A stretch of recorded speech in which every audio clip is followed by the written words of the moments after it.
I awoke to hear the jailer turn the key and push the door. "Get out here," he shouted, but I stayed there on the floor, frozen in the terror that rose and filled my brain, for I knew what they intended. I could not face the pain. Then soldiers came into the cell and they dragged me to the yard. They threw me down before a cross, brought the whip down hard. "Carry it," they shouted as I struggled to my feet. I put my shoulder under it, dragged it to the street. I stumbled through a wall of screams as he drove me through the gate. It seemed that thousands lined the streets, their voices filled with hate, like a wolf pack in the night that moves in for the kill. They closed the gap and followed us as we started up the hill. And it seemed I'd barely reached the top when they grabbed me from behind. They threw the cross down under me and tied the ropes that bind the arms close to the beams as they nailed the feet and hands. And they raised the cross up in the air and dropped it in its stand.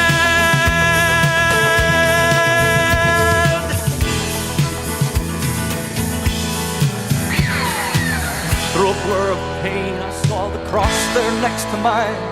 There were people all around it, so I looked to read the sign. It was nailed there up above his head so the world could see the news that the man who seemed so helpless there was the King of all the Jews. Well, the crowd that stood around his cross made jokes about his name.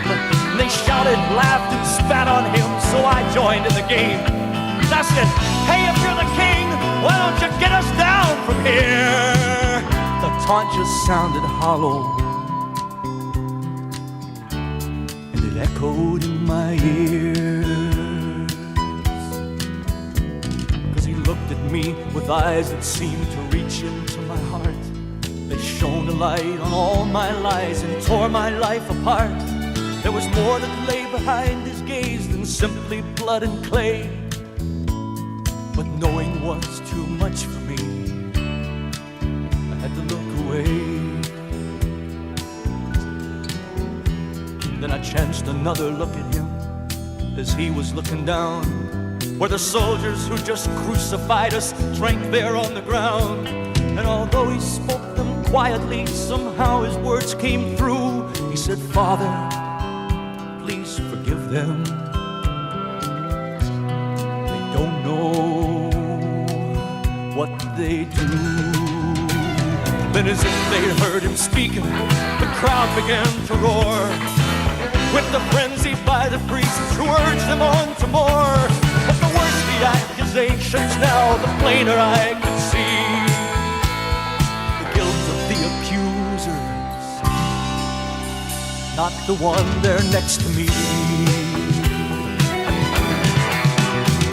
And the man upon the other cross began to curse and swear, and his voice was filled with venom as he hurled it through the air. And all the horror that was in him and had laid his life to waste came out in every syllable he flung in Jesus' face.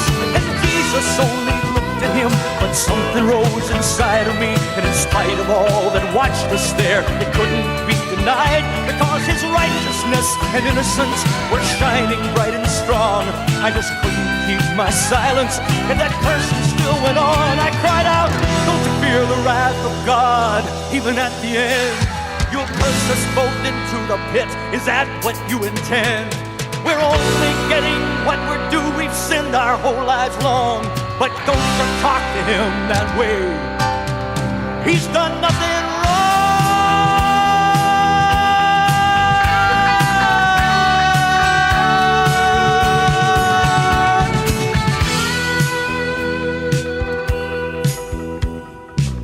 Then with all my courage, in a voice not quite my own, I asked him, "Lord, remember me when you come into your throne."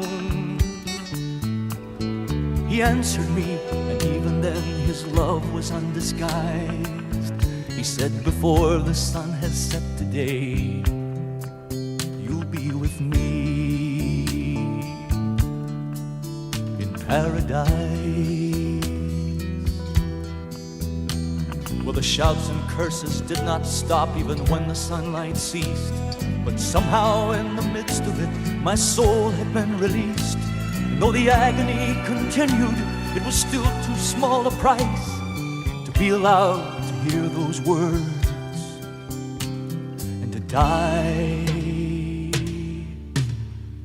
beside the Christ.